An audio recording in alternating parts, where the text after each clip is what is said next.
Bueno, yo hace un tiempo, como recién mencionabas, me nombraron como perito de incendio del Ministerio Público Fiscal de toda la comarca andina. Ujú. Así que bueno, todos los casos dudosos de algún incendio me lo dan a mí para determinar la causa y el origen del incendio. En este incendio estuve trabajando con un guardaparque del Parque Nacional Nahuel Huapi de Bariloche, y la verdad un hombre con mucha experiencia. También con gente de policía científica de la provincia de Chubut, con el comisario de la localidad de Cholila y con un vaquiano de la zona que nos indicó el lugar de hasta dónde podíamos llegar y por dónde era lo más fácil llegar hasta el lugar del inicio del incendio, ¿no? Ujú. Bien, este peritaje, en principio, ¿qué es lo que ustedes pudieron ver en este lugar, en este Mira, sector? nosotros en la primera inspección ocular que tratamos de hacer fuimos por medios terrestres, se nos hizo imposible acceder hasta el lugar. Llegamos hasta el puesto de Simoneta, que es un puesto muy conocido, un poblador de ahí. De ahí el vaquiano nos dice que tenemos por lo menos 2 días caminando o a caballo para llegar hasta la base del río, que hace unos meses atrás si uno quería subir hacia la cordillera, era imposible, que la gente ahí se maneja mucho por la costa del río, o sea que no sube a la cordillera porque es de imposible acceso. Unos días después se gestionó un helicóptero, nos dejó más o menos a unos 1000 metros del punto de inicio del incendio, sobre el filo de la cordillera, y empezamos a caminar. Empezando a caminar encontramos a unos 30 minutos de caminata, más o menos entre medio de todo el monte, indicios de que bueno, hubieron árboles que recientemente fueron impactados por una tormenta eléctrica. Esto se puede determinar porque el árbol está vivo, está verde todavía.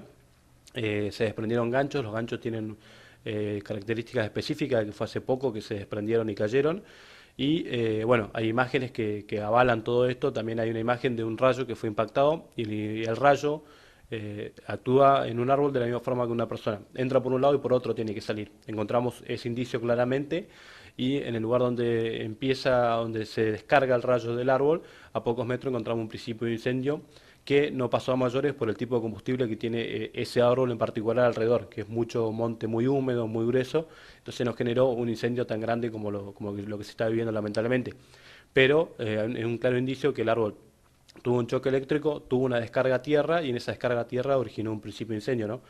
Eso, hay 4 o 5 árboles en la fuera del quemado, o sea, la parte de que no se quemó, que tienen alrededor de 14, 15 metros de diferencia entre uno y otro.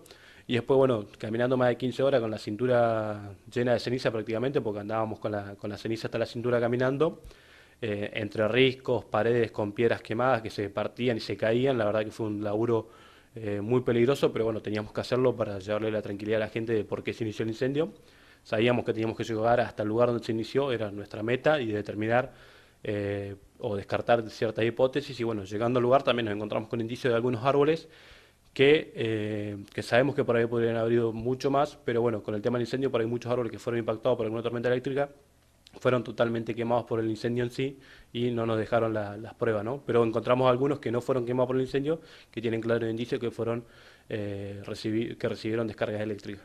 Bien, así que pueden haber sido distintos los focos, digamos, los puntos en donde hubo descarga eléctrica, pero no se puede corroborar porque el fuego después pasó por allí, ¿no? Exactamente, hay una parte que es el no quemado, que los indicios son claritos, y después Ujú. dentro del quemado también encontramos algunos indicios que podrían haber sido mucho más, pero bueno, como te digo, el tema del incendio por ahí después, algunos árboles los quemó por completo y no nos deja lugar a la investigación. Pero hay algunos árboles que no se quemaron completo, algunos que no se quemaron ni siquiera un poco, y tienen los indicios que fueron acercados por una carga eléctrica hace muy poco tiempo.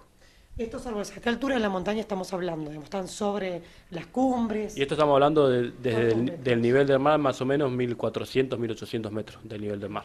Es una altura bastante considerable, es todo con riscos, con unos saltos muy importantes de piedras, así que bueno, es un lugar bastante complicado para andar, ¿no? Ujú.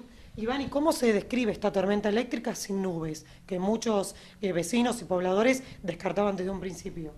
Mira, las tormentas eléctricas son muy particulares, cada una dependiendo de la humedad relativa de cada territorio, puede generar una nube muy densa, donde uno realmente identifica. En otros lugares por ahí es una nube blanca muy poco común.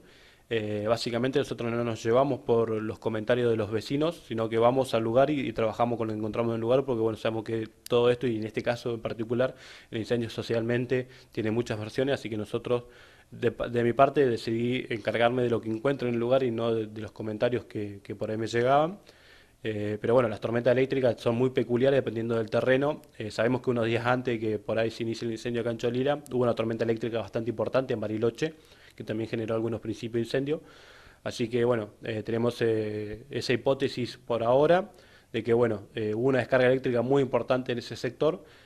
Por ahí mucha gente dice que no vio humo ni nada de eso, pero puede ser también que el rayo es una descarga de temperatura también que generó un principio de incendio, pero por ahí con la bruma del río Tigre, que es muy común, que nos comentaban, con las nubes que por ahí habían en el lugar o no, y el humo por ahí se disipa entre toda la montaña, no se ve. Cuando a este principio de incendio le pega un poco más de lleno la fuente de calor, como este sol en la ladera y un poco de viento, reactiva el incendio. Y como te digo, andábamos hasta la cintura de ceniza caminando, eso quiere decir que había mucho combustible fino, muchos restos de cañas, o sea, los troncos de cañas, y eso nos indica claramente, como que tenemos las pruebas en las imágenes, que ha sido un combustible muy fino y en mucha cantidad lo que hay en ese sector, ¿no? Ujú.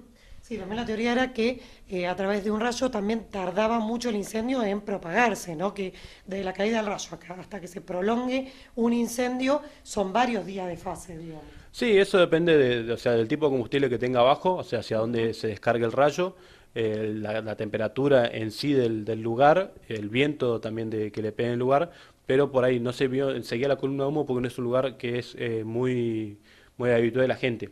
O sea, no es lo mismo que tengamos una columna de humo en el cerro Piltriquitrón que lo tengamos allá. En el Piltriquitrón tenemos todo Bolsón, prácticamente casi toda la comarca, mirándolo todo el tiempo. Entonces la columna de humo por ahí se va a identificar mucho más rápido y es mucho más visitable. En cambio, ese lugar anda muy poca gente por ese lugar y por ahí la columna de humo estuvo 1 o 2 días por ahí tranquila, que no se vio mucho. Y bueno, después cuando le pegó el sol con un poco más de temperatura y la reverberación del viento, hizo que esto se reactive más bruscamente, ¿no? Ujú, ujú. Bien, en el lugar se sigue trabajando, los peritos, ¿cuántos días estuvieron trabajando? Mira, nosotros estuvimos en total trabajando entre las dos inspecciones oculares que estuvimos haciendo, más de 3 días prácticamente. Fuimos un día, no pudimos llegar, volvimos, al otro día fuimos en helicóptero, anduvimos todo un día.